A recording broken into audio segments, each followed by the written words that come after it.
Firstly, welcome back after the Easter break.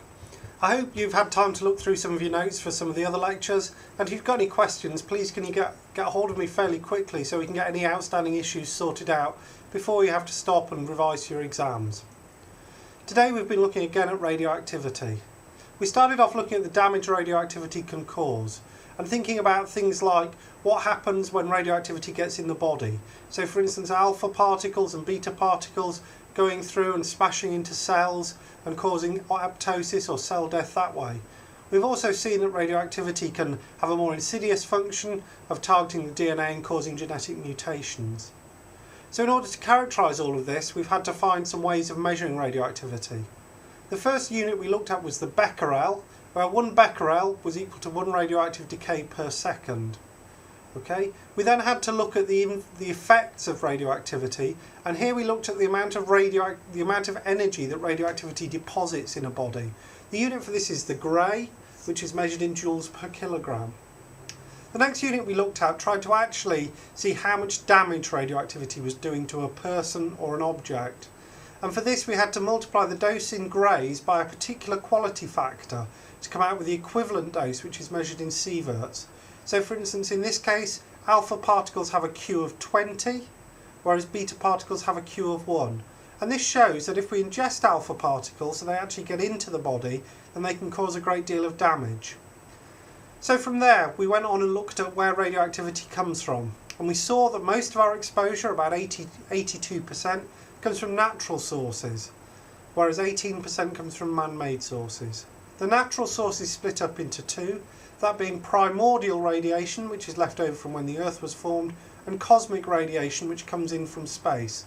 Now, for instance, cosmic radiation is important in the generation of carbon-14, which when we talk about radiocarbon dating, we'll see is very important, as it's the ratio of carbon-12 to carbon-14 that allows us to date objects.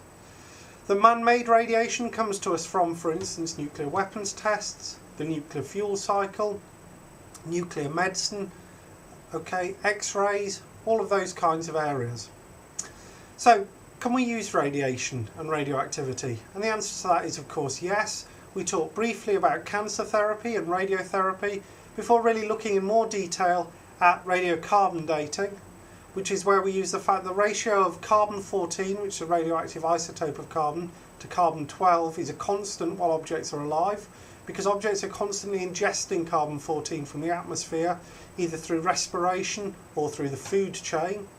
We then use the fact that after something's died, the radioactivity from carbon-14 diminishes as the carbon-14 decays with a half-life of 5,730 years, and we can then use this information to enable us to accurately date organic objects which contain carbon.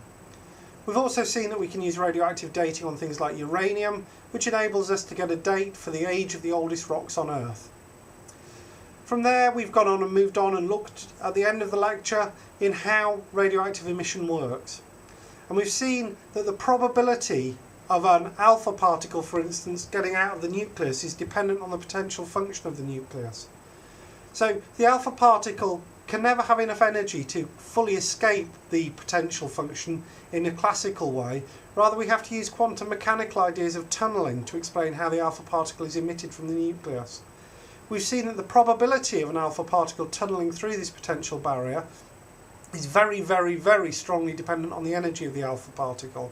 So for instance, looking at the difference between uranium-228 and uranium-238 decays, we see a difference in the alpha particles energy of 6.25 mega-electron volts to uranium-228 and about 4 mega-electron volts for uranium-238, and we see a change in the half-life for uranium-228 of 9.1 minutes to 4.5 billion years for uranium-238. It's a really important and really strongly dependent function. Next time we're going to look at where the energy comes from, we're going to look at mass energy conversion and begin to think about some ideas around nuclear power.